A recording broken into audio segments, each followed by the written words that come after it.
I'm a man who believed that I died 20 years ago, and I live like a man who is dead already. I have no fear whatsoever of anybody or anything.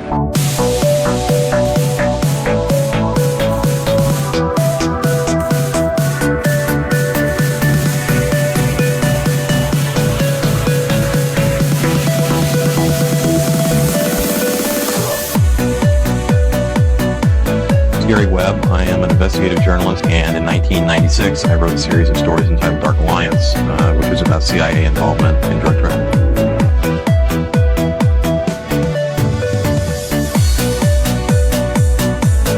I knew a man who once said death smiles at us all. All a man can do is smile back. We've both been skull and bone, the secret society. It's so secret we can't talk about it. What does that mean for America? The conspiracy theorists are going to go on. I'm sure they are. I don't know. I haven't seen the rest. Number 322. I sad duty to report this afternoon that my friend and colleague, Tim Russert, collapsed and died early this afternoon. I may die in this cell tonight or in the arena tomorrow. I am a slave.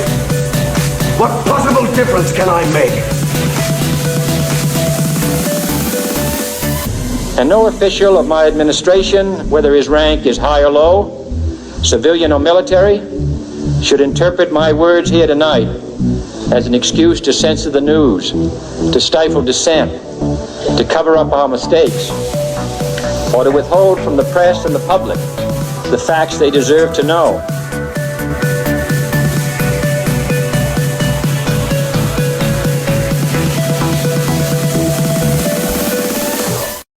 What the fuck is up? Welcome to another Already Dead, your favorite weekly conspiracy call-in variety show.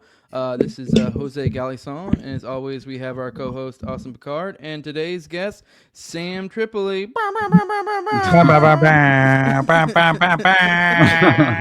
Very great intro, aggressive. I like it. Hell yeah. What we do like to ask our guests their thoughts on that intro. That was from the Thin Line 123. He made that edit on Twitter. I thought it was great for the show. I think it bangs. It bangs. The guests. It bangs. It Yeah, bangs. It's it aggressively bangs. I like it a lot. I'm in. Sets I'm the all energy. about it. Sets I'm the all energy. about it, dude. I'm in it to win it. Sorry, guys. I'm in it to win it. What is going on with this? Yeah, I loved it, dude. It was great. Got a little loud there, but that's okay. We're all about that. We're all about hanging and banging here. Hell yeah. Being young Christian warriors. That's what we're doing here. Hell yeah. We dig it. We dig it. It sets the energy. It sets the energy. So we're happy to have you here. It's Austin particularly. This has been a serendipitous day for him. We were actually talking this morning. Me and him did a morning stream. Dan, you guys are aggressive with your streams. You're streaming all the time, which is how you make it. How you make it big. You stream. Hell yeah. And we had Austin, I don't know, I'll pass it off to you so you can explain why. I mean, you've told this on the show, but maybe it didn't really click for me until you mentioned it today, how this is so serendipitous for you. I just thought it's kind of surreal for me because honestly, my wife, she just mentioned the fact that like we're only 3 days away from basically the anniversary of my first interview ever, which was on Tinfoil Hat with Sam Tripoli, and we talked about Ruby Ridge, right? And I really started my podcast like, I don't know, 6 months prior to that.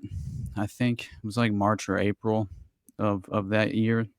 And yeah, I reached out to two people specifically, and it was Sam Tripoli and Jose Galison.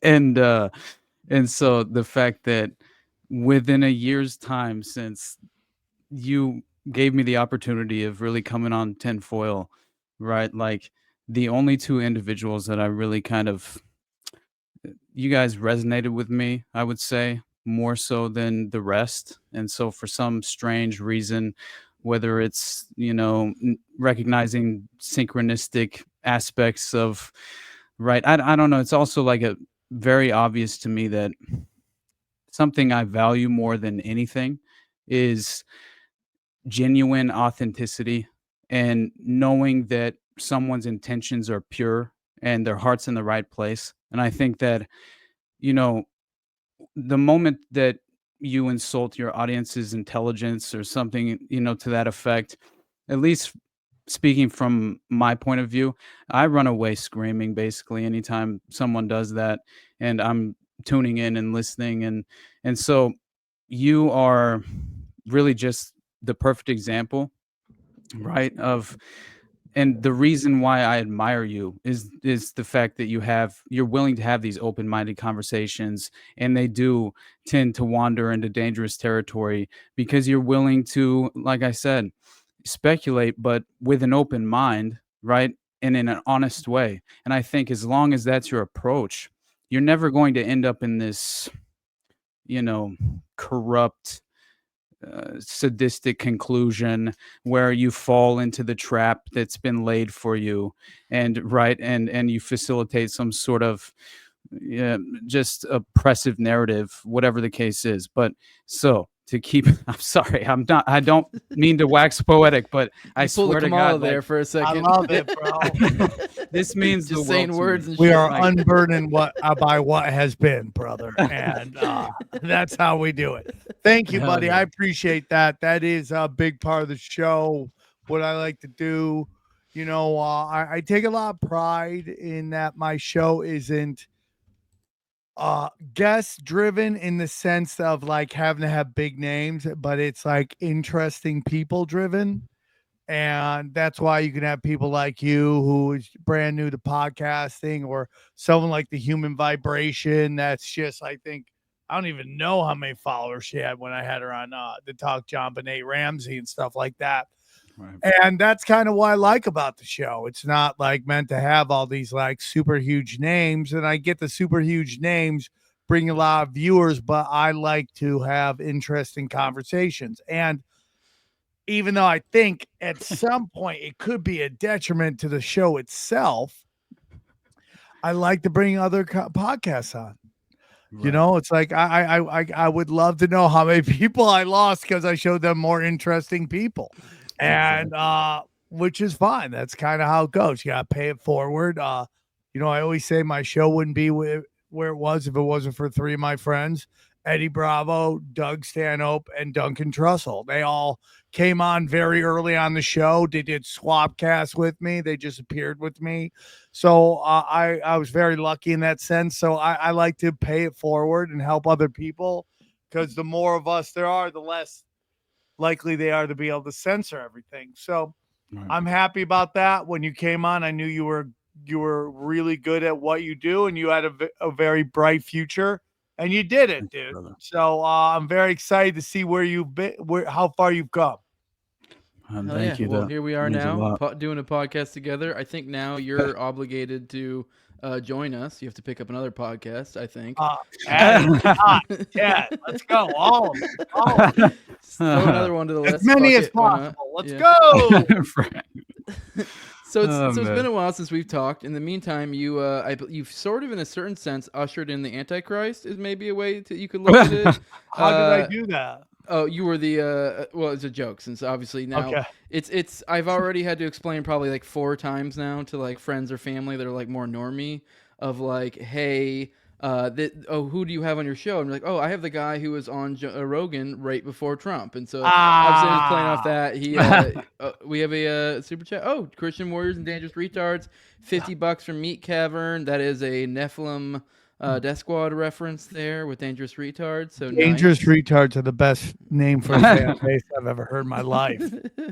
Yep, that's what they're calling their people, Dangerous Retards over at They're trying to spell the N-word in your chats, and people just keep commenting, so it doesn't.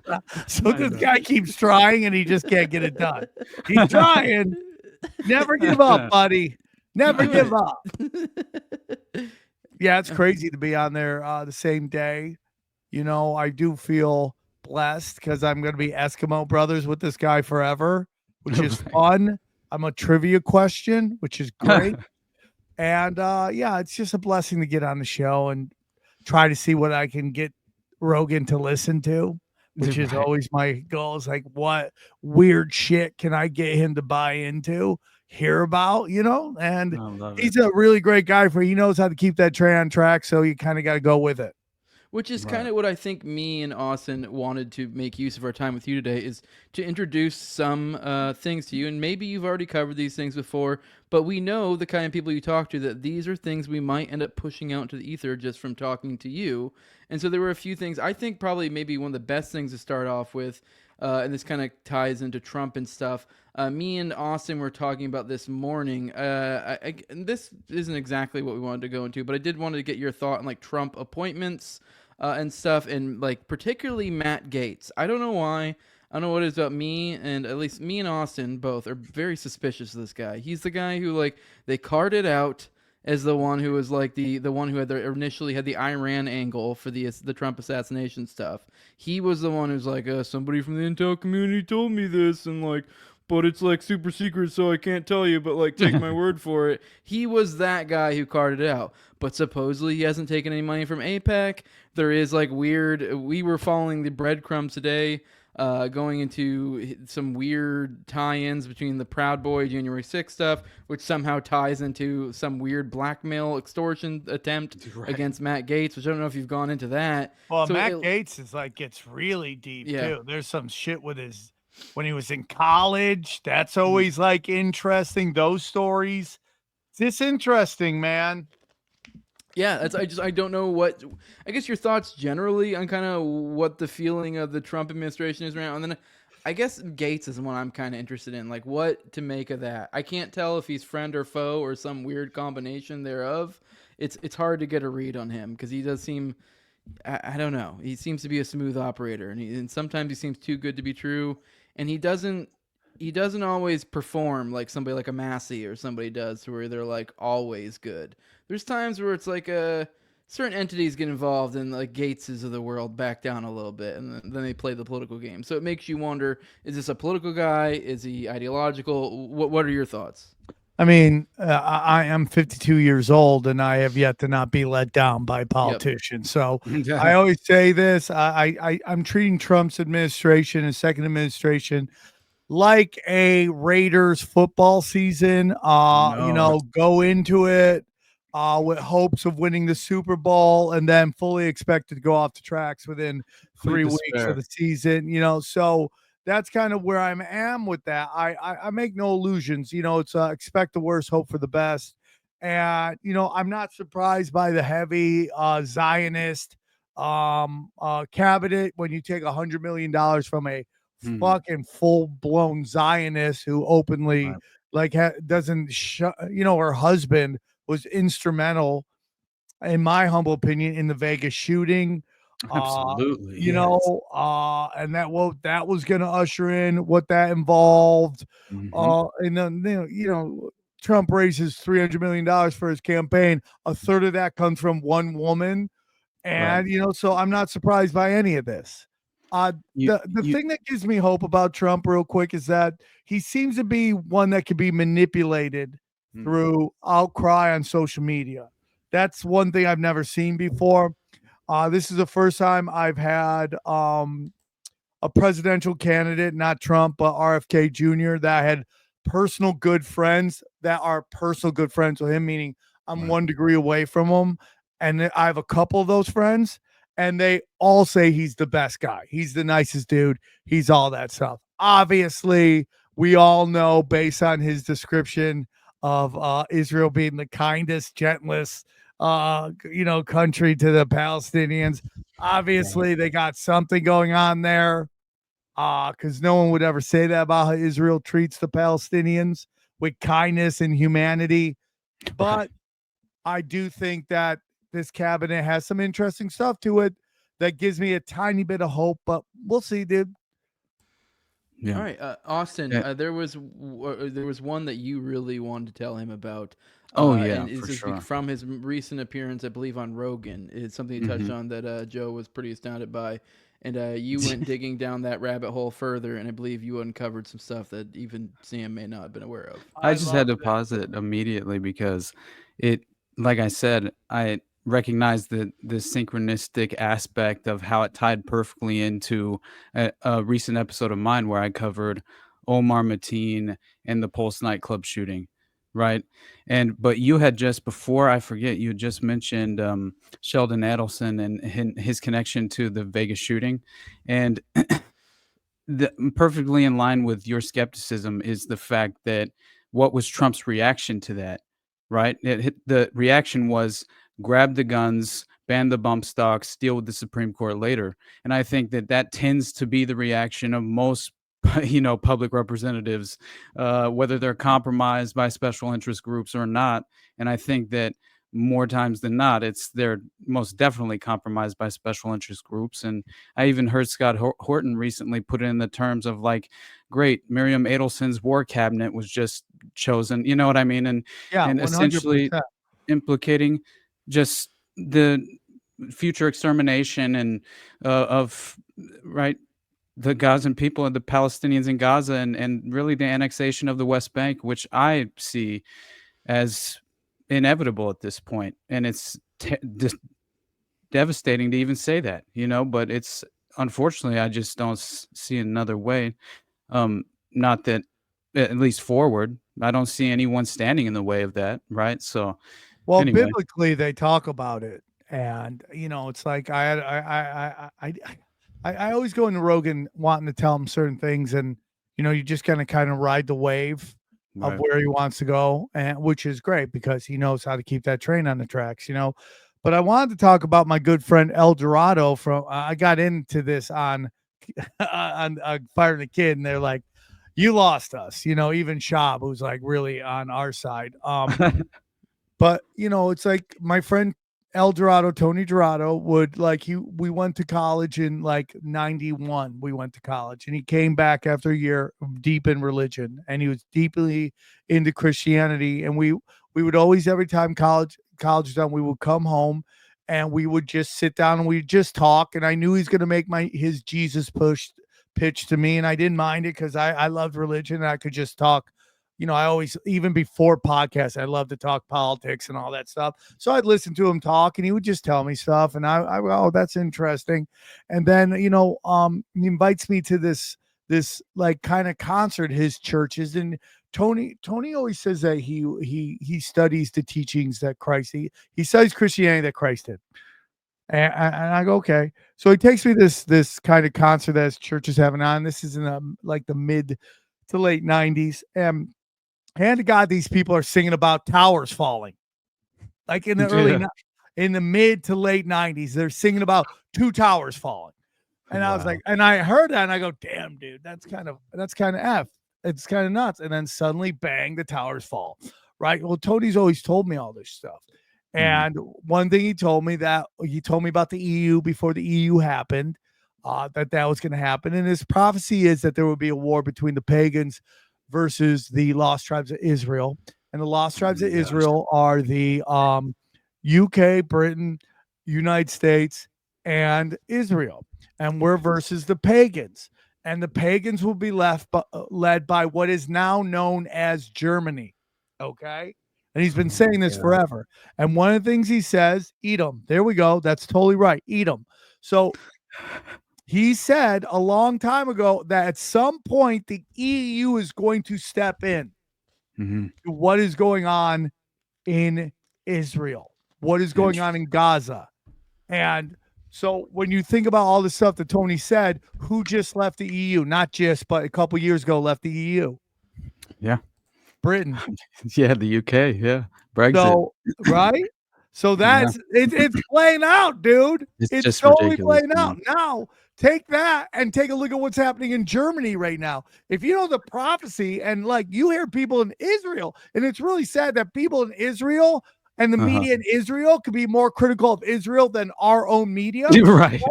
It's really fucking sad. But, they're talking about how the problem with Israel isn't the enemy of Israel isn't Hamas, isn't Hezbollah. It is messianic.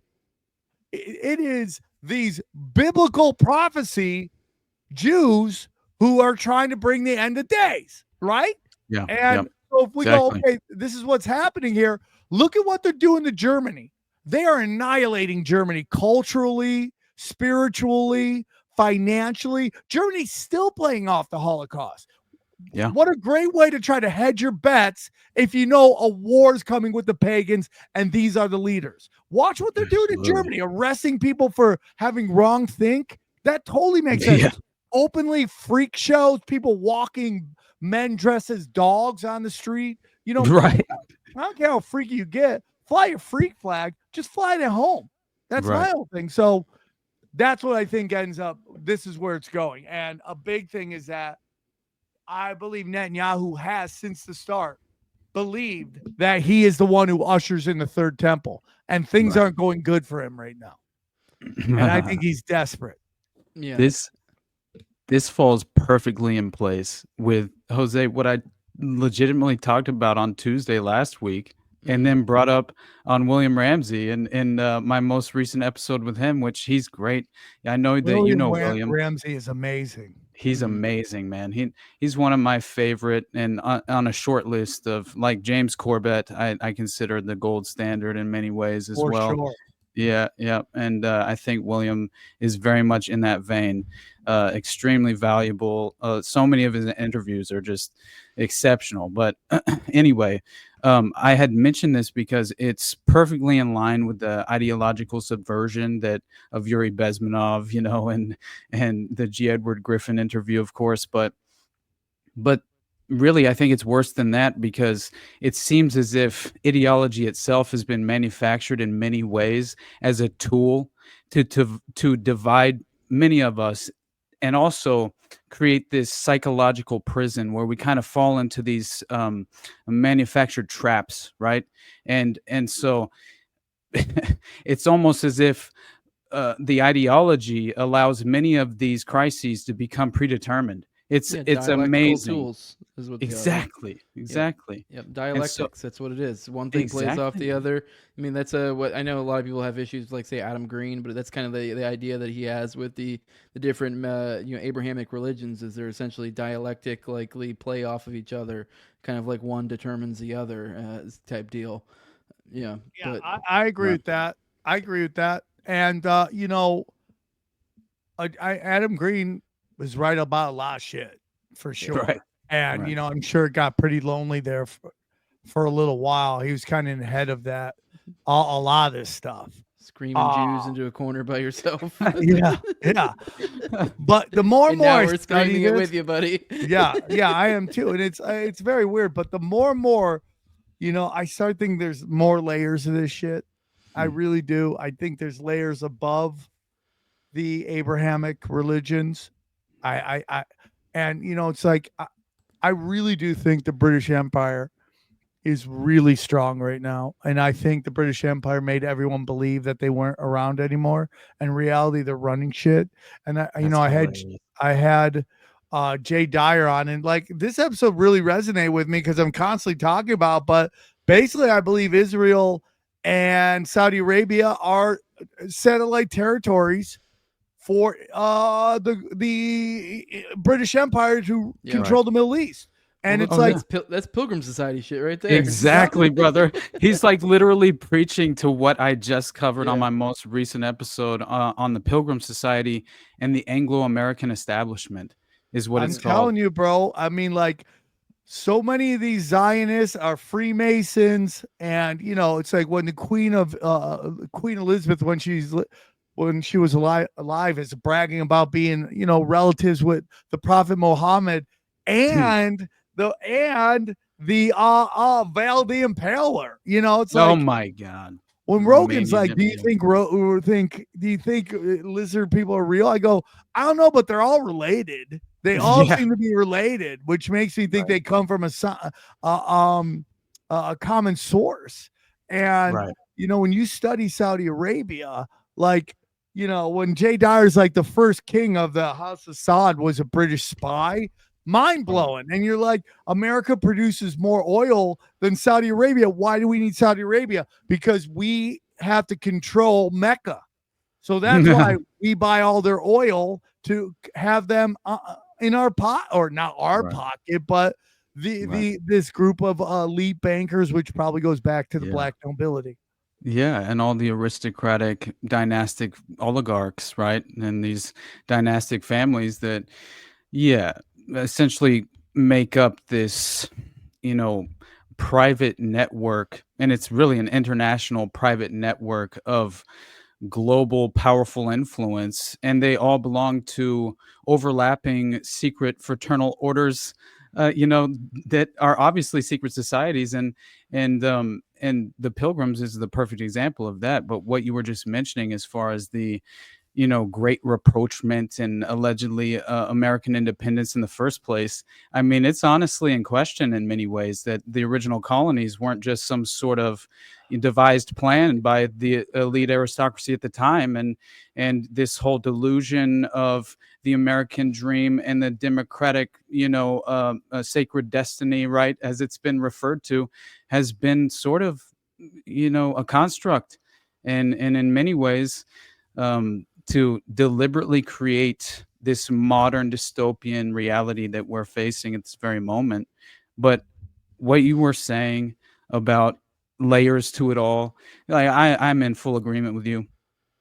Just throughout the process of, further exposing myself to information, maintaining an open mind, questioning my values, right? But also being open to reflect on my ideas and change if I deem them to be wrong, right?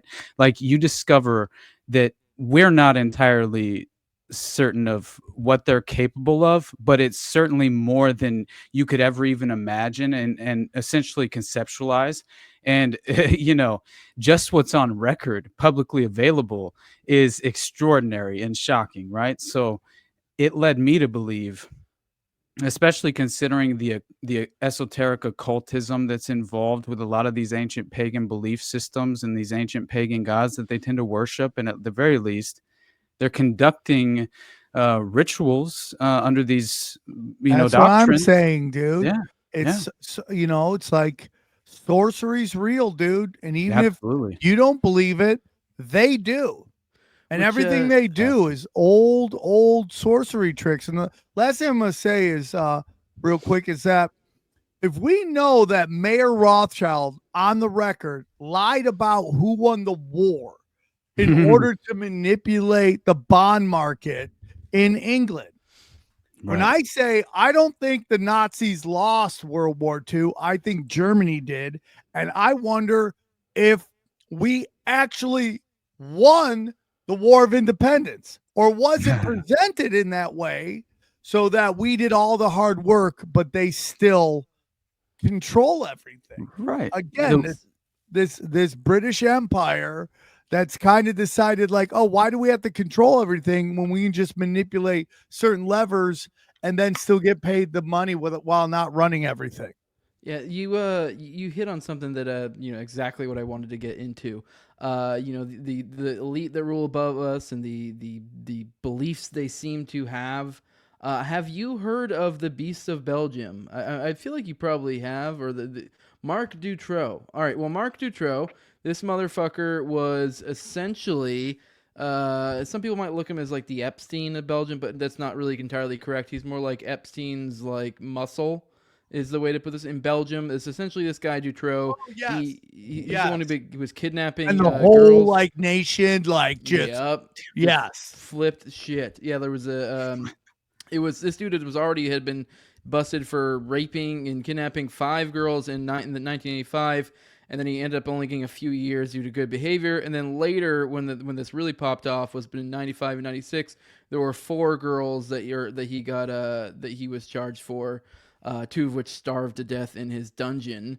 But yeah, it did blow up and became this whole big thing. Austin's done a episode on it for those that are interested. It's one of the best examples I like to point to of like this shit is real. Like I don't know if you've probably heard of before, where the cases, or you've even seen like maybe in movies where you'll see the elites and they'll send people out to hunt. They'll hunt people. A lot of times the more darker ones will be children.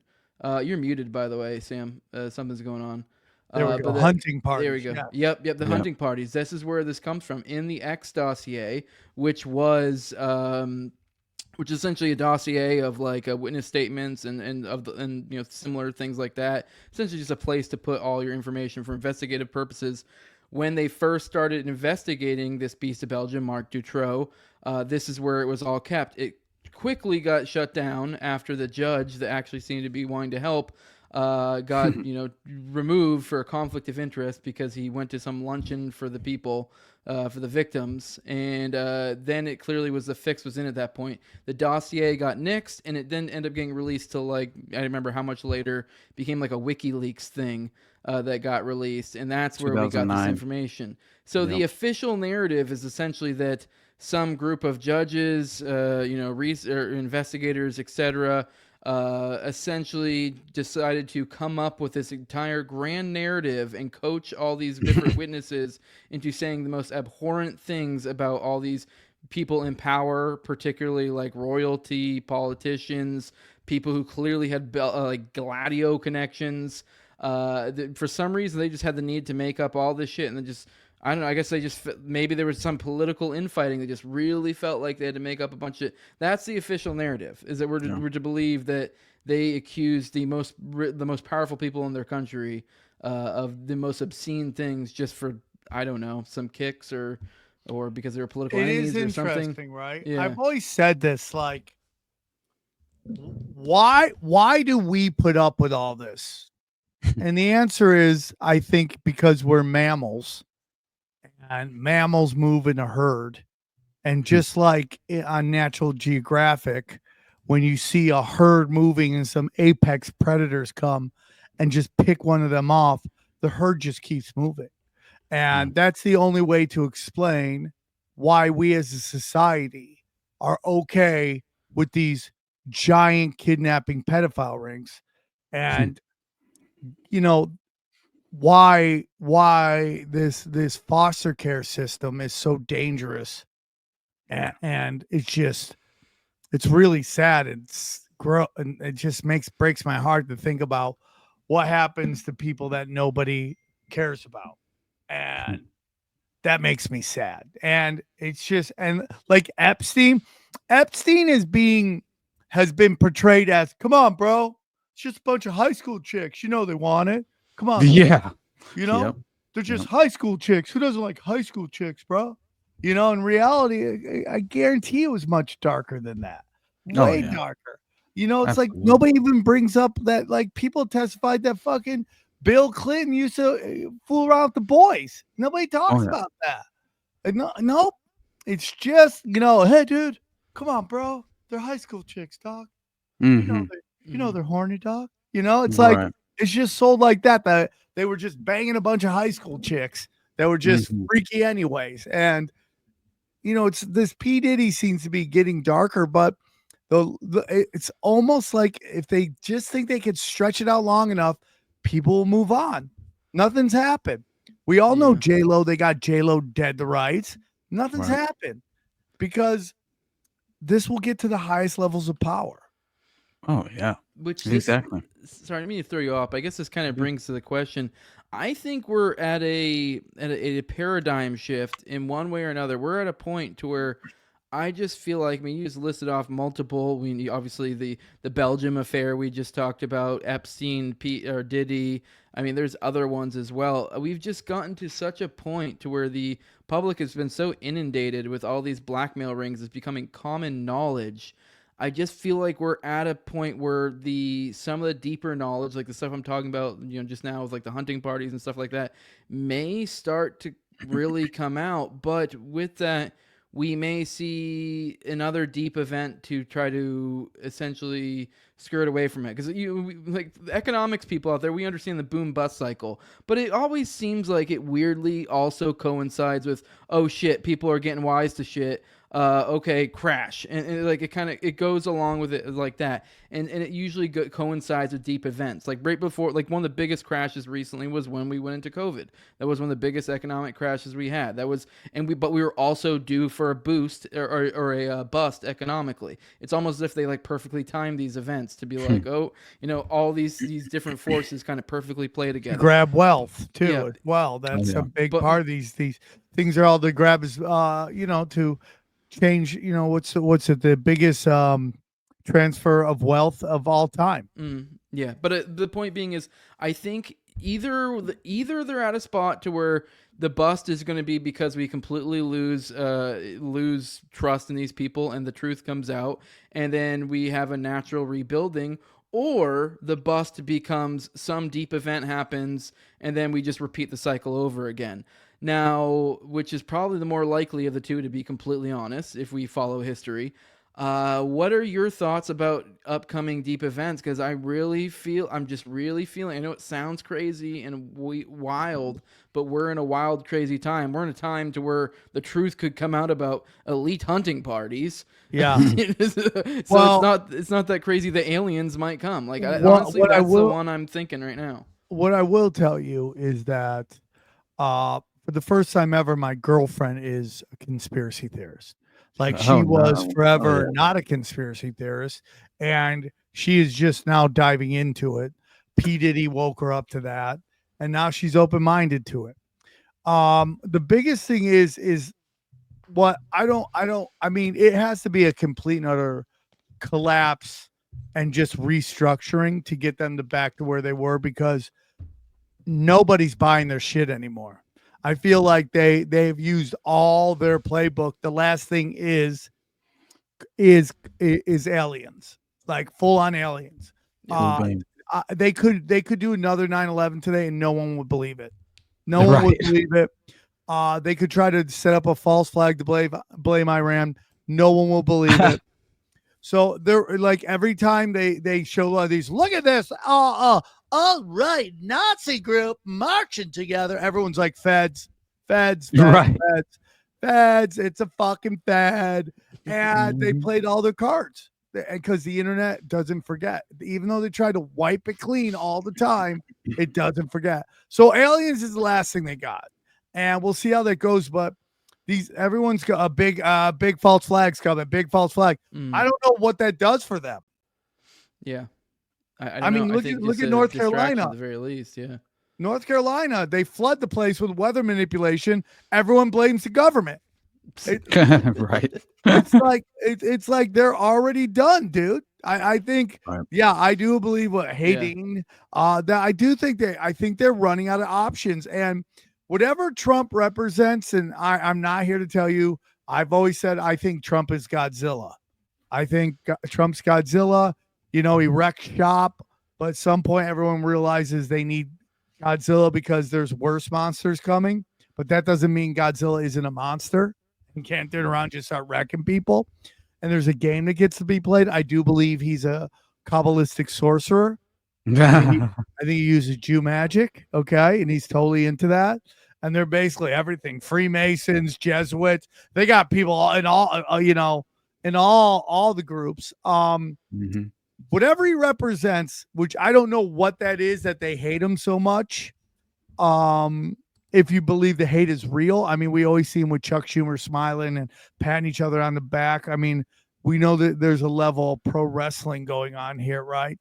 I mean, I love Alex Jones. I think Alex Jones is I met Alex Jones on several occasions. Couldn't be a nicer guy, But I'm losing InfoWars. Then he gets InfoWars right back. What is the theater of that? Is there theater of that? I know a lot of guys on the show, they'd probably be unhappy with me saying that. I don't know. So one thing I will say about Trump that makes him different than the other guys is that he seems to want to preside, while Kamala Harris would have been a Kardashian type figure who just takes pictures, gets free shit, and makes money. That's really, she wasn't going to do anything. It was going to be like a vice president in a presidential role, where the vice president really doesn't do anything outside Dick Cheney. That's what was going to become the president. So maybe he wants to preside when, if you talk to, what's his name? Ryan Jeremy Slate, when he talks about the end of the Empire of Rome, they just started putting placemats in. At the end was like a kid that they just gave a stipend to, which I believe was Biden, and in particular Kamala Harris, whatever her name is. That's what they wanted her to be. So it's interesting. Yeah, I do think we are seeing a changing of the guard here for sure. I do think we're getting a new group of more impressive elites going forward, but at the same time, we do need to still be cognizant that they are still the elites. We're just shifting from whatever this fucking version of government is we have now to more of a technocracy focused one with Peter Thiel and all these fucking cronies. So this is so you got to keep an eye on your rear. And don't think just because these guys have been cool during this time that they're your people. They're going to try to pull in sneakies along the way. So stay true to the path.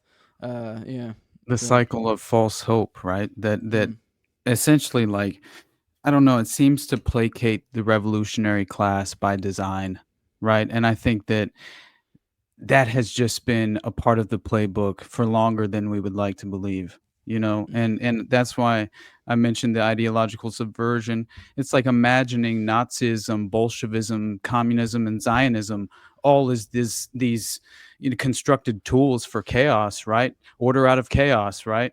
And then the sacred destiny that you mentioned the Kabbalah, and that's perfectly in the vein of exactly the same thing that I was talking about earlier with the pilgrims. And I discovered this amazing researcher named David Livingstone. I think Williams interviewed him actually, but he really touched on that briefly and kind of made this argument that the foundation of America was not this sacred destiny to achieve democracy.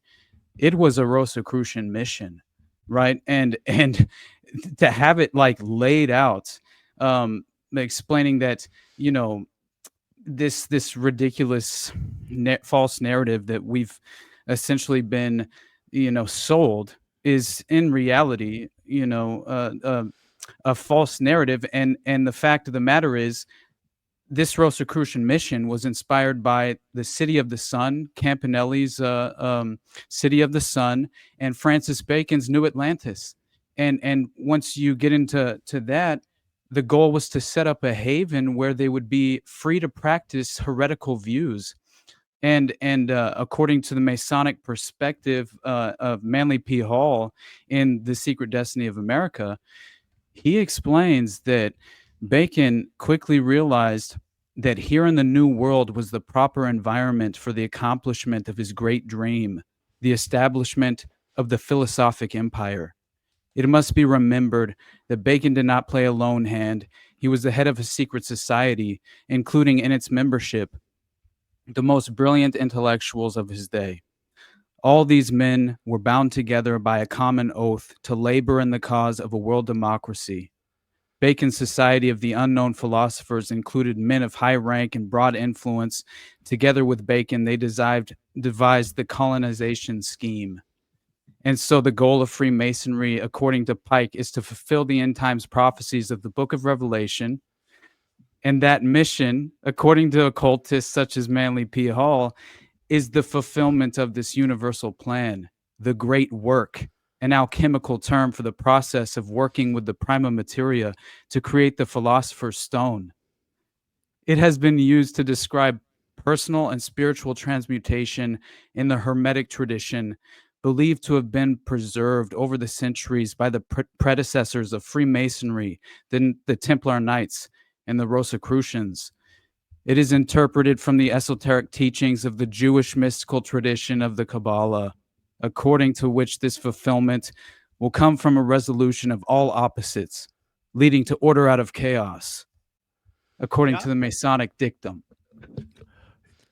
Dude, that brings all the boys to the yard, right? Like, that is literally the scene from the Warriors. You dig it, right? Exactly how like, oh, we got the Jesuits here, we got the Zionists here, we got the Marxists here, we got the the Freemasons here. Like, everybody's hanging and banging at our little thing, and that seems to be it, man. That seems to be it. I've been saying this shit forever, dude, forever. Like, it's they're just trying to make this shit happen, but.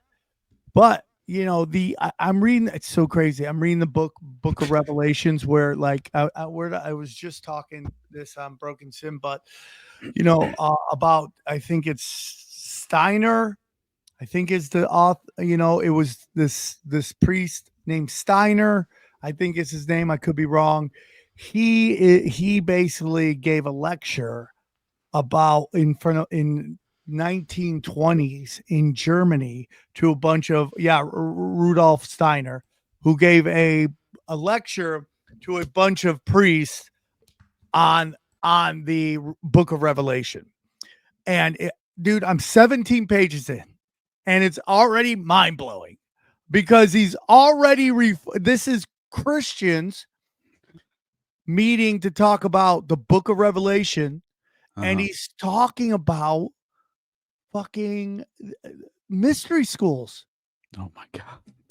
Right? He's talking about mystery schools, and you go, what has been manipulated in religion to get that? If you talk to anybody who calls himself a Christian, a devout Christian right now, you bring up mystery schools, they'll call you pagan and they call you blasphemous. And it's like, nope, that's not real shit.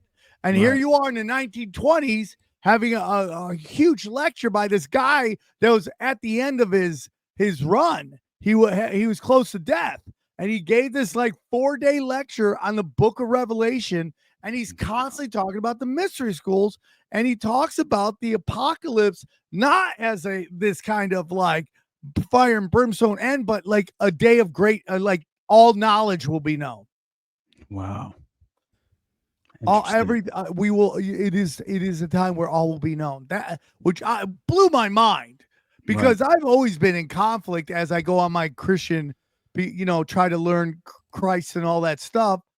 That, it's like things like manifestation, I feel like gets demonized by Christians, but I go, but it's real, it's energy, and it's manipulation. And you're like trying to tell me that this stuff doesn't doesn't exist. So that to me, is that, dude, give it up for the, what's the chances of that actually being them? Anybody? Not, that's our producer's wife. Oh, shit. Bang, bangers bang, dude.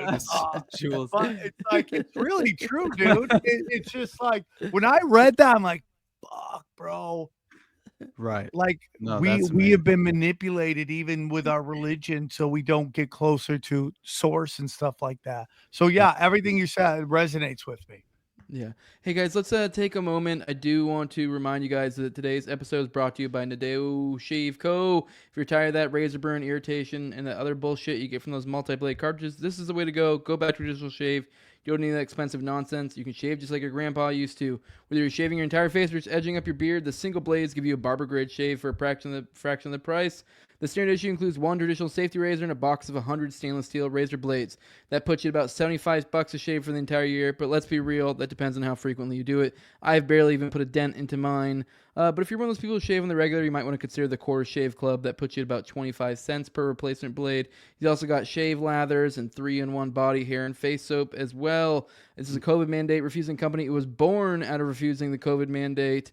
Use Jose for 10% off your entire order. With that, guys, we are going to transition over to the call-in portion of the show. So with that, it's more just audience engagement. So if you're in the Rumble chat, we will be giving heavy preference to people who drop super chats. But my Rumble's the only place that we can do that at because I am demonetized on YouTube. Also, if you support me or Austin, you can come on as a talking head alongside all of us. I saw one of my patrons in here earlier, so now is your time to come back, buddy. Also we have the call-ins, which I will put the number down here now, 941-281-5857. I will warn you, if you call in logistically, you can only talk to me. Everyone can hear you, but you can't hear them if they try to talk to you. So pretty much just pop in, ask a question, and we'll kick you out, and then we'll pass it off to us to talk about it if you choose that option. But if you want to give us money, patreon.com/Jose2020. I don't know what yours is, Austin. If anyone wants to try to get in last minute and hit up the StreamYard link in our Patreons. But yeah. So with that, let's go get it. We have a super chat right there. I might have been late and gay, but I still made it. You are here by 11 the Butcher. Yes, that is our 11-year-old that has questions about their sexuality. You're still too young for that. By 11 the Butcher. It's a stupid joke. Let's hope that's not the case. I think it's Bill Butcher. Right. By 11 Butcher. But yeah, so now's you guys' time to call in if you want to do that. But yeah, back to where we were. I believe, I guess to play off what we were talking about, I know in your Pilgrim Society recently, I forget the quote, but you brought up a few times the idea that they were using capitalism, Nazism, Bolshevism, and Zionism all as a dialectical tool of each other as well. Exactly. Yeah. It's so interesting. That's all so interesting. It is, brother, especially when you consider, like, there are receipts that would just blow your mind, honestly, once you trace them back to these individuals who, for example, like Otto Kahn, who's a partner of Jacob Schiff, who's a Pilgrim elite, key member of the Pilgrim Society, but also, of course, is connected to Felix Warburg and Kuhnloeb and Company, which is which it's very interesting when you get into the fact that Aleister Crowley, right, his friend was Kuhnloeb banker Otto Kahn, okay, the individual that I just mentioned, who, according to Norman Thwaites, was wholeheartedly pro-Allied and especially pro-British. So, of course, that falls under the Pilgrims, kind of framework of the Anglo-American establishment and this strange relationship between the elite oligarchy in the UK and the powerful individuals and power brokers within the framework of the United States. And so it becomes a lot more interesting because the Pilgrims was founded officially in 1902, right around that time of the Great Rapprochement. And Cecil Rhodes is very much involved in this, right? And he once had a quote where he said, I would annex the planets if I could, right? This is the mentality of the elites. Psychopaths. Exactly. They do. They even before they've our phones give them all of our data, right? They give us all of our data. Exactly. Right? But they had ways to do it before. Who's the data? What are we doing? All right. By the way, guys, we have a guest. Sorry, I didn't mean to cut you off. We have a guest, Josh Real Josh Elliott. This is one of my patrons. Thanks for joining us. What's up, man? Oh, not too much. Just saying hello. Had a little story, a little note to tell y'all, and I want to see what y'all think of it. Oh, yeah. How are you, Sam? I'm good, buddy. I'm just doing the theme to Notorious B.I.G.'s I Got a Story to Tell. Oh, yeah. We met in Kansas City a while back at one of your comedy shows. It was awesome. One of my favorite cities, dude. I would live if it wasn't cold. I would live there. Yeah, it's really nice. So funny enough, I work for a billionaire, and I've worked for him for like 14 years and lived with him about 8 months out of the year. So I spend a lot of time with these people. Does he want to sponsor a podcast? Right? Maybe. Maybe his kids are all in conspiracies and stuff too. But with the Diddy stuff going on, the Epstein stuff, I just think it's so weird, and we don't do anything weird like that or whatever. But the way that people act around these people is insane, and people don't ever remember this part of it. Like when they're talking about Diddy and shit. People wanted to be at those parties. People are doing those things at the parties on purpose. I'm sure people wanted to be with Cosby. I watch people fall over my boss, like the hottest chicks, and I'm gonna say he's like not the hottest dude ever. But I just see girls that I can't get hooking up with, trying to hook up with him all the time. He's married, and he can't be doing that shit. But what happens in these situations? If you got chicks that you could get, wouldn't you do an intervention? Going, why are you begging chicks I can bang? Right? Bang hotter chicks, bro. Believe me, yeah, right, exactly. No, but I try to intervene, and I do. Like sometimes you get some scraps along the way, just from being around, because I'm always around. But it's interesting because I just see these girls, they fall all over and stuff like that. And what happens is they will kind of come around. They'll be maybe on the yacht or hang out for a week or so. But as soon as they don't get those texts back, the following week, they're out, they get ghosted. A week after that, they get ghosted. And then all of a sudden, he's the biggest asshole. You start seeing fucking shit come up on Twitter or whatever in social medias. And I just think it's so weird. So like we have to dissect what is really going on with these Diddy parties. What really happened to Epstein? How many people were there? Come on, dude. Listen to these chicks. They're hookers, escorts, and porn stars. They're like, they made me do things I didn't want to do. It's like, no, Nobody's buying any of it. I'm not. There's obviously victims. We obviously know for sure something happened to Justin Bieber, right? Right. Like, and most likely Usher, who had something done to him, seems that passed the trauma on to another generation for sure. We know that, but some of these chicks aren't acting like they weren't trying to get it. Like, there's a good chance Jennifer Lopez is like the Michael Jordan of fuck your way to the top. Absolutely. Like, I've always said Melania Trump is the Michael Jordan of gold diggers. Like she was most likely a high-end escort. And now she's for the second time first lady. What about Kamala for that matter? You know what I mean? For sure. You're not wrong. You're right. It's a real. She did what she had to do to get where she is at. She didn't just get noticed for her genius. Right off the bat. Everything coming out about J-Lo is that she can't sing, and she just was part of dark shit, and and it's just like, and she just keeps going. You're like, why is this 50-fucking-year-old bitch trying to act like she's still 20, doing shit that 20-year-olds do because she's part of the group, and they just, they're constantly pushing her forward. The big thing is, like, how dark is Beyonce? Like, Beyonce's starting to take that Oprah Winfrey turn where you're like, oh, bro, you're a fucking sorcerer. Like, you're dark arts. Like, the Beyonce's so crazy, she sings about the murder she allegedly might have done. Right. But, coincidentally, on that note, I've spent time with Jay-Z, spent time with Beyonce, spent time with these people. You know what I'm saying? And if they do come out to be these demons and shit, there are going to be pictures of everybody and all of us together. That's what's fucked up. And then the people are going to look at the people that I'm with and go, they're part of this club, but they're not part of the club. I know they're not. You know what I mean? And it's just such a fine line, which is crazy. One last thing, Sam, and this is crazy. It's not a super critique, but it was on the biggest podcast you had just recently before Trump. Sometimes we make these mistakes with our facts. So you mentioned on that one that the Bushes had lunch with the Hinckleys or whatever before, but it didn't happen. It was scheduled for the night after the shooting. It was canceled, and Neil, didn't have that dinner. But why is there a video of them leaving a restaurant together? I haven't seen that video. I have. Okay, I'll see it. Now.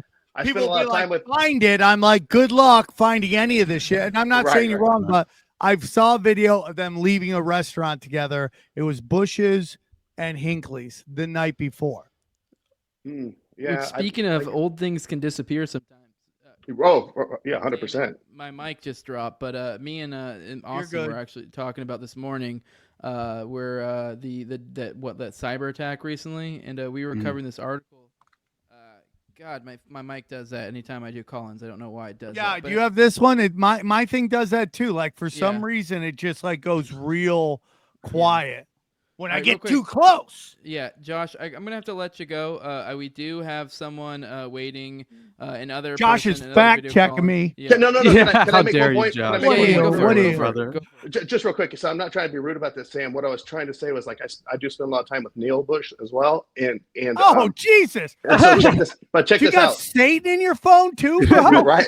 Exactly. But check this out. So, like, when I show this to the kids that know these people, and they go, that never happened, then they just kind of disregard the rest of it. That's the only thing that I'm saying is we got to just be a little careful about, we got to make sure that we know that we can prove it, I guess, so that they don't disregard the whole podcast after that. That was my only point. I understand what you're saying.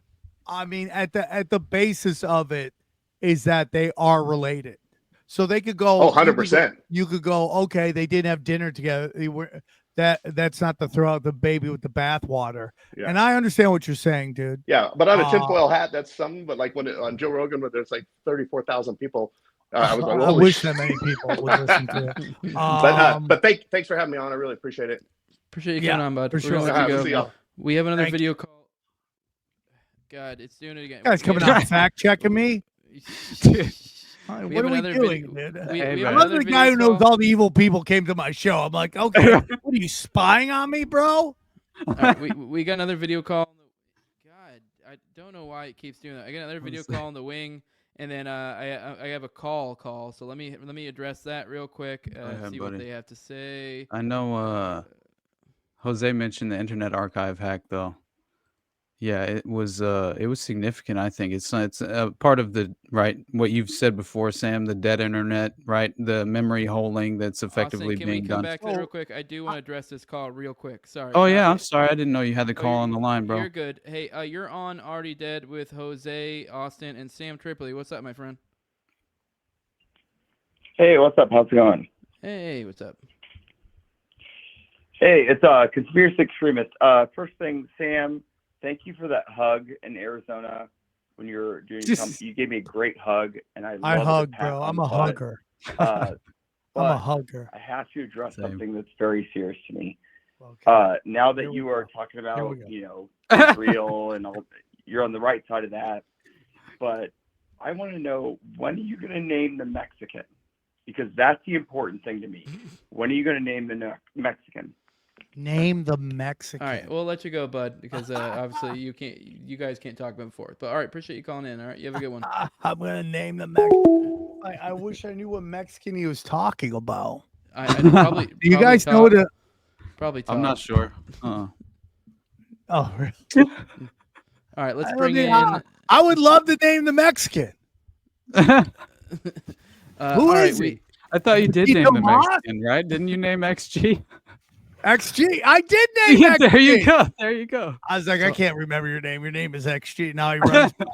It's all these goddamn Puerto Now Ricans. everybody who is a Mexican with a podcast has to hire XG like he's some kind of weird kind of like a fucking podcast mafia boss. Right. Go kiss XG's ring. Ask him if you could fucking be if you could do a podcast.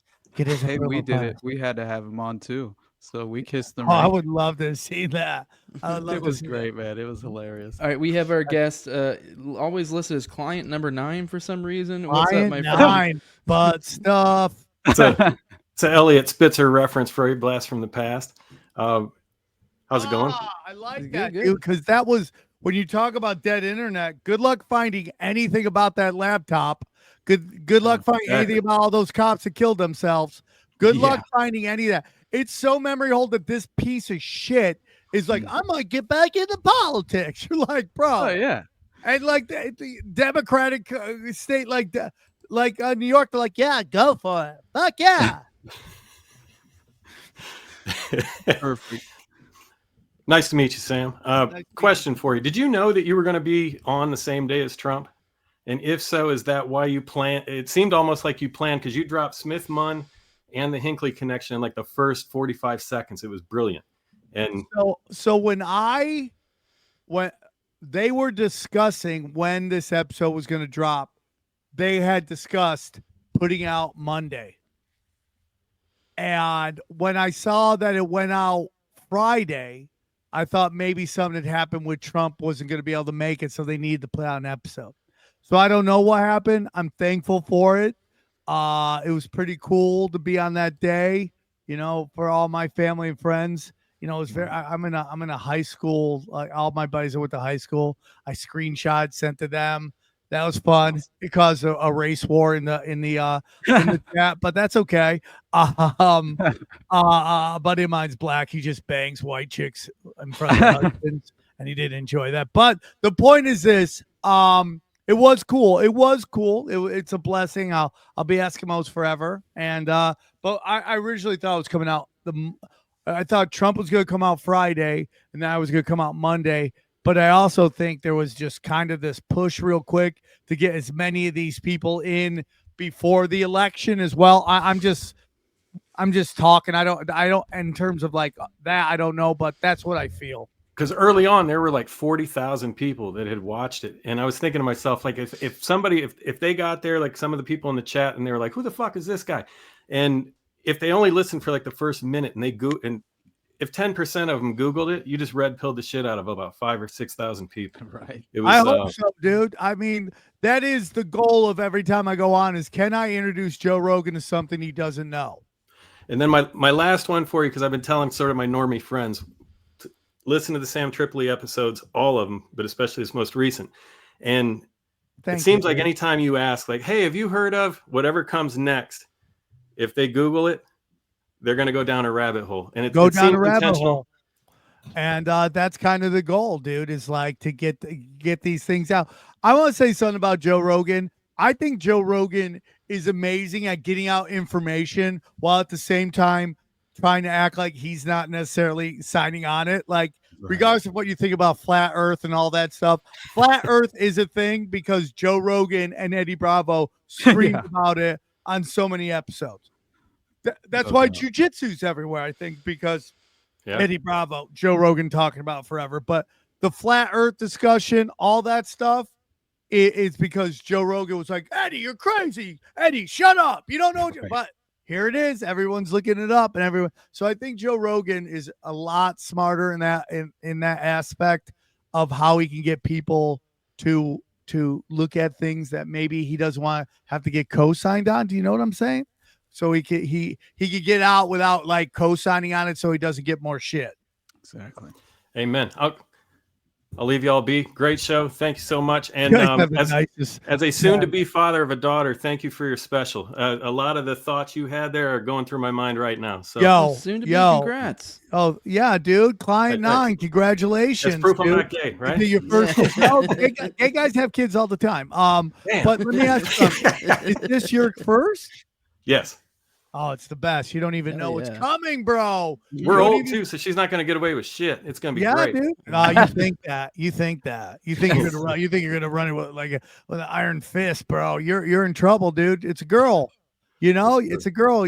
She's gonna have you wrapped. The first 6 months is crazy. My suggestion is you and your wife figure out who's nighttime, who stays up late, who gets up early. Run shifts. When the baby sleeps, you sleep. But running shifts is the most important part.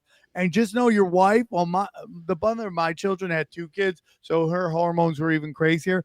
But, you know, nobody talks about what they go through after they have a baby, so brace yourself, brother. You know? Wow, how old are you? How old are you, bud? Huh? How old are you?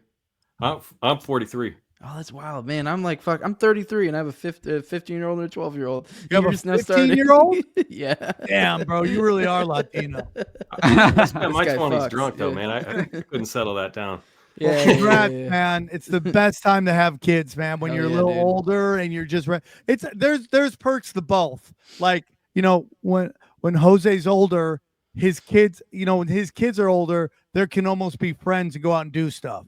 Yeah. So when he gets my age, they're gonna be old and out. He's gonna be able to go out and do, like you see that in stand-up comedy where like Bert Kreischer and I are about the same age. His kids are in college now. He can go out and do stuff. But like as you get older, like you having kids older, now you're more appreciative of it. And it's the perfect time because you're already slowing down. So it's you're gonna enjoy it, dude. You're gonna feel love you've never felt before. And the weirdest thing about having kids is you will have memories of your past life before they're around, and you will always feel them in those memories. They're always there. Even when you think about when you were a child and memories from your childhood, you will always feel their presence. It's the weirdest thing. You won't even understand it you don't even understand the love that's coming. So congratulations. It's the best. Great. Yeah. Awesome. Thanks a lot. Y'all have a good one. All right, you too, man. I believe I may have stepped on you a little bit there, but Austin, I think you were talking about the cyber attack thing, which I don't know if you were getting at. We have a super chat we need to get to, and we'll get back to those in a second. So in a second, Jules, if you want to bring that up. But no, in the meantime, I did want to get back to what you were talking about, Austin, because we did step on it. And also I did think it was timely because it's like we literally this morning were streaming and we went over that piece that was making the claim that the 2 people that opened the doors on J6, like some of the first doors from the inside, had incredibly weird connections with Israel and like literally one's like an IDF guy. And then the biggest thing is where this the IDF now was that they are JFK killings. Yep. They have one of the heads of the JFK, the ones of the IDF at the JFK, and it's just like, you know, it's like it's very weird to me right now. People need to tell me why these anti-Semitism laws are passing and why is everybody okay with them. Show me another time when a law was passed to protect an ideology. Yeah. Right. It's never happened. And it's No. just like, this gets into that, and Adam Green doesn't think it's real. But it's like that David Goldberg thing where he's talking about like this whole thing with like camps to lock up all the anti-Zionist. Right. And it's just like, seems like laws are being passed right now. Project Zephyr, I think it's called. Have you guys looked into that? I haven't looked into it. And like a lot of people say it's not real, but it just seems like these laws are coming. And you guys, I was talking. Who was I talking this about? Hey, what's up, man? Was it Dylan on Conspiracy Social Club? But dude, Dr. Dre was dancing on FEMA camp houses in a Super Bowl halftime show. Yeah, and we know that is always kind of the revelation of the method. Oh my God! Yeah, somebody actually hit me up about this. Did you go mute, Sam? No. Oh, okay. For some reason, it sounded really quiet to me. But yeah, somebody did hit me up about the Zephyr project. I just wasn't aware that was the name I had forgotten. But that honestly, it does make sense, especially if you. I mean, I've been under the impression that FEMA camps are in the dystopian future, especially when you think of the natural asset corridors and Agenda 2030 and Agenda 21 and Operation Lockstep and the report from Iron Mountain and the Great Reset. I mean, how many different rebrands does it need until we're aware of the fact that we are a sort of embracing this level of tyranny that we can't quite see because of the matter of convenience involved? And I think that is something that is largely unrecognized by the vast majority. And again, it's because we've been kind of like, seduced by the convenience, as I mentioned. And so when you look at the cyber, like the hacks on the Internet Archive, which for me is like, a very legitimate resource because it's the Wayback Machine. It's a digital archive, online library that attempts to hold old records of archived, articles that have largely been memory hold in the past. But each time that there's a security breach with the Internet Archive, there seems to be a massive purge, right? And a lot of information that is crucial to making the cases to these alternative narratives disappears. Happened to be brother. that J6 footage I was referring to that I was getting to. By the way, we have a caller. I'm going ahead and bring them on. Damn it. Anytime I bring in a caller, it does this weird jacks my stuff. All right. I'm going to try to bring the caller. As soon as it's gone, it'll go back to normal. But all right, let's bring this caller on. You're on Already Dead with Jose, Austin, and our guest, Sam Tripoli. What's up, my man? How you doing? Pretty good, man. Pretty good. It's really nice to be on here, guys. What's yeah. up, Sam? Hi, I can't brother. hear you, but hopefully you How can are hear you? me. Yeah, guys. So my name is Giovanni Vuk. I'm actually on Giovanni! a podcast with Sam called Johnny Cash Reads the Bible. Yeah. I'm one of the co-hosts. So yeah, I just wanted to ask you guys what you guys think about Congress talking about UAPs and UFOs. Ooh, hell yeah, pretty good crazy one. stuff. So. All right, well, we'll talk about that. I'm gonna let you go. Giovanni's a killer. He's a great one. He's great. For sure. All right, big we'll see fan. you guys. Good friend. Take care. Bye, Sam. And we got to get those kids baptized. Yeah, he wants me. I'm not against it. Bye. That's the next thing. It's interesting, dude. Like we said earlier, this is their last card they haven't played, in my humble opinion, is the alien stuff.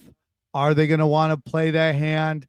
Is the Starlink the audio visual unit to bring it on, to put the illusion of it, or is something really coming? There's people have talked about how the real psyop isn't that the government is faking an encounter, but actually that the government is trying to take credit for a real encounter and making you think it's fake. So it's interesting.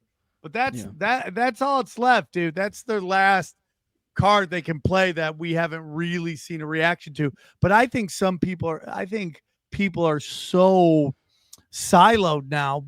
Do they even care? Like whenever a high impact event happens, I always like to go to Instagram and see how the Instagram models are taking it, and they're ass up, face down. It doesn't matter what happens, buttholes to the world. The whatever you think of the Trump assassination, I think it was. I don't think it's real.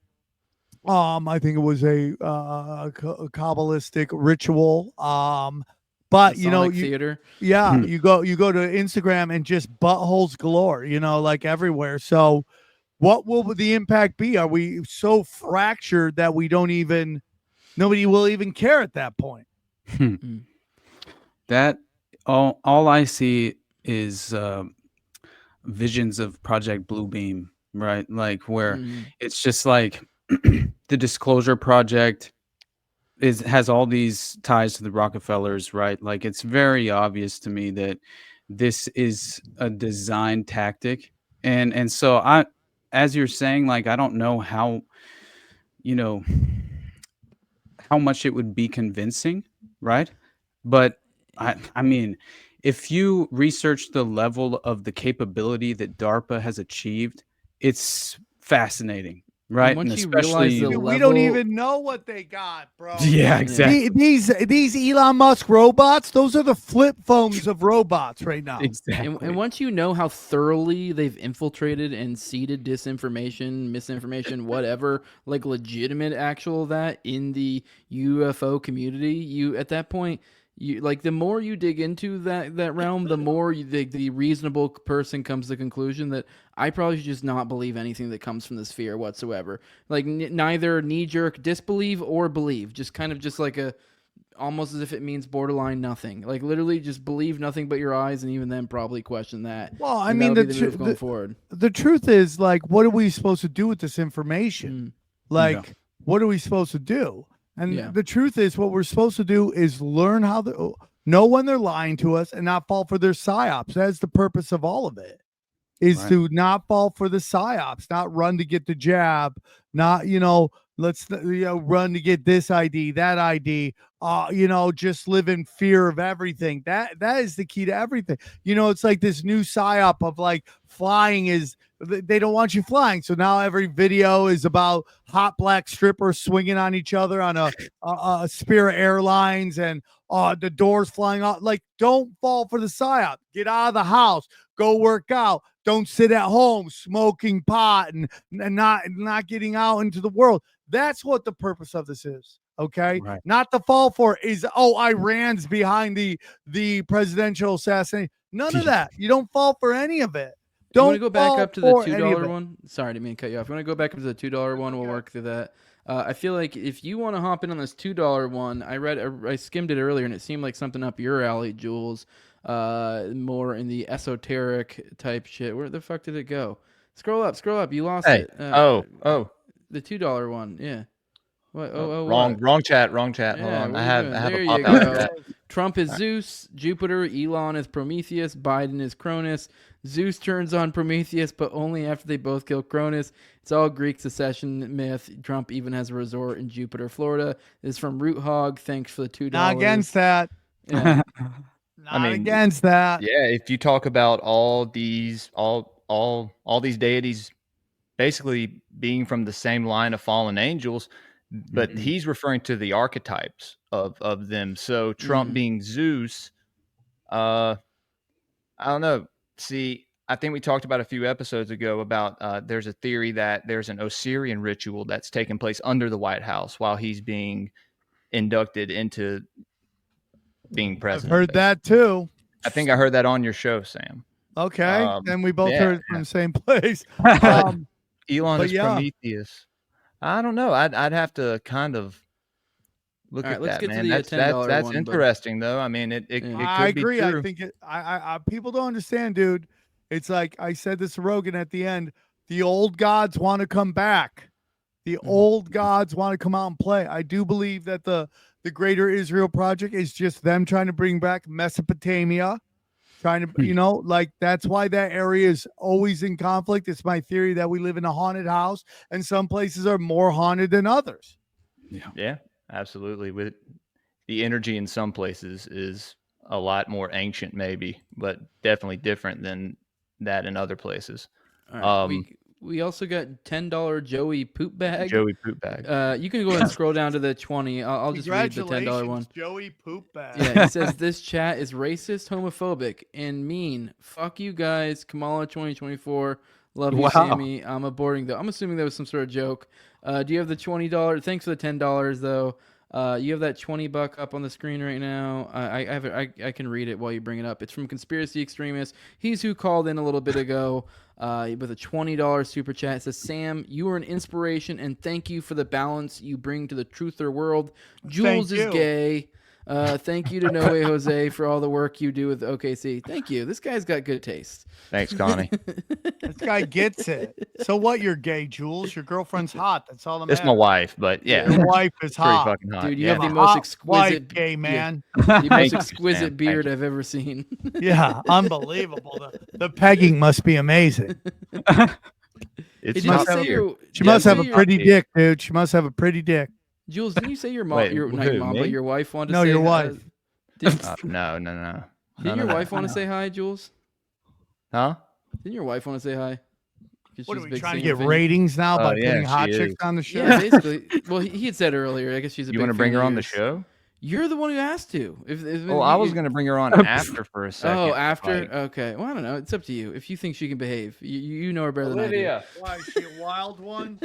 She's a real wild one. Gonna have a lot of fun. She's a wild one. We've been married for 11 years. We have an 11-year-old and a 2-year-old together. So, congrats. We've been through hell together. So let me go grab her because this would make her fucking year. Sam, you're probably her favorite comedian. So thank you. Okay. Yeah, man. All right. Well, that makes 2 fans. We'll wait for him to come back.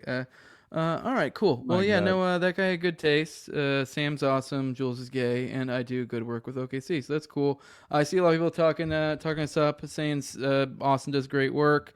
So well researched is a great way of piecing the puzzle together. You do, and then he says Jose is a perfect compliment.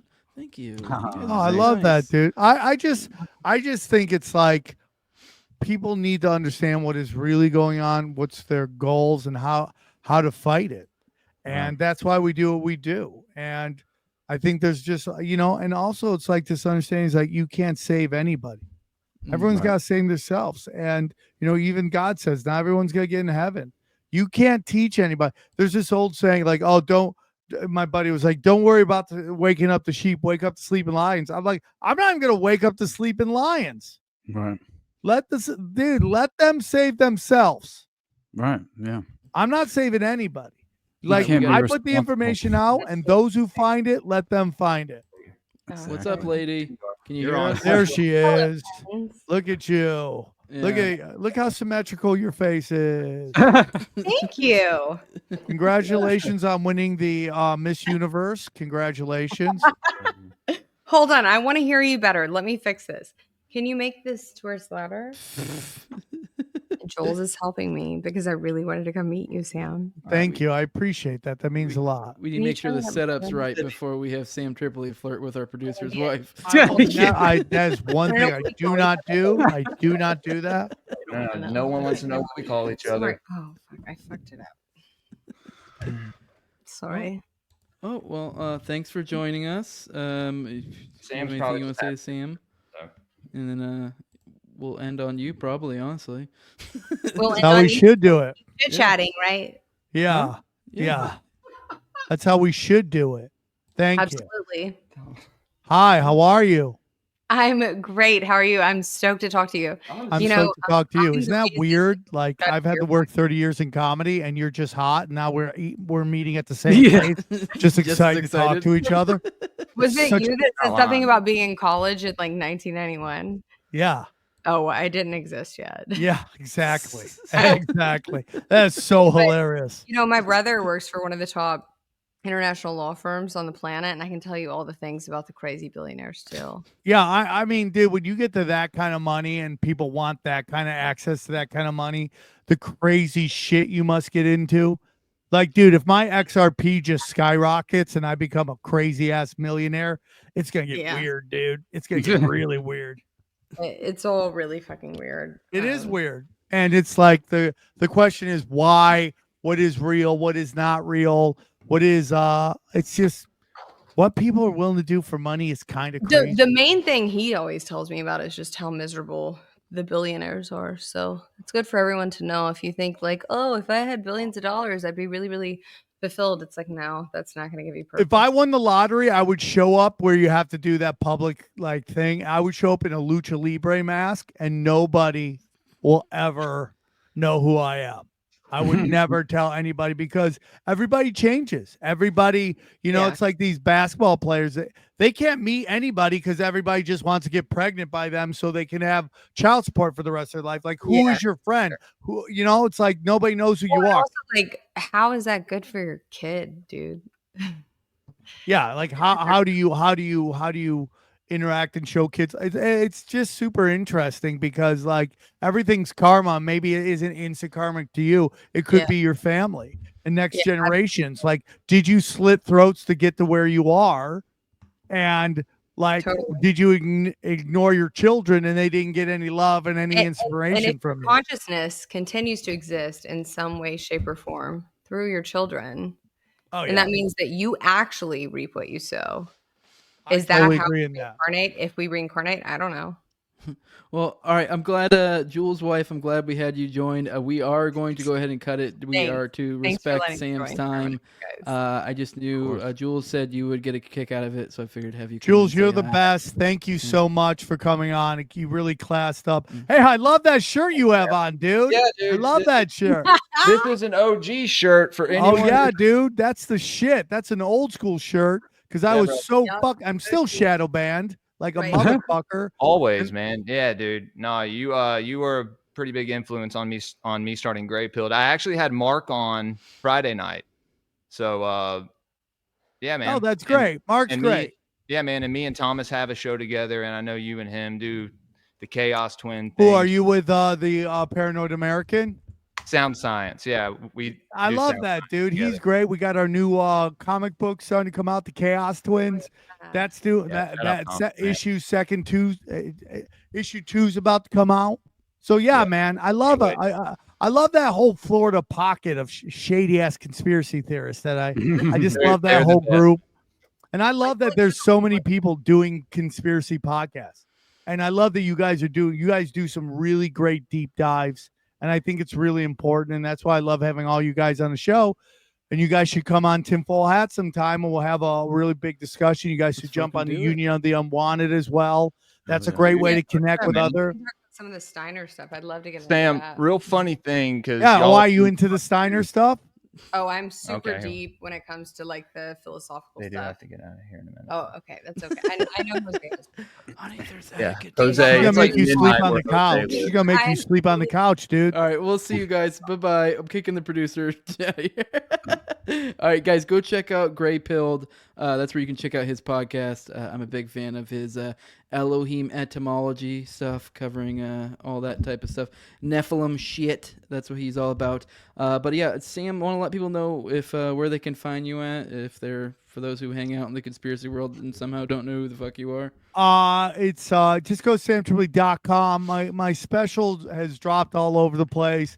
YouTube, it's finally on. And I'm gonna give a shout out real quick to my friend Johnny Woodard, who went to war with YouTube, and he put a whole video out of because it's like you put it out and people are like, oh, you aren't shadow banned. He literally showed the war he had to go with the people at YouTube acting like they weren't doing this shit. And he actually kind of helped me now because people can find my shit easier because they buried me so low that they couldn't even find it.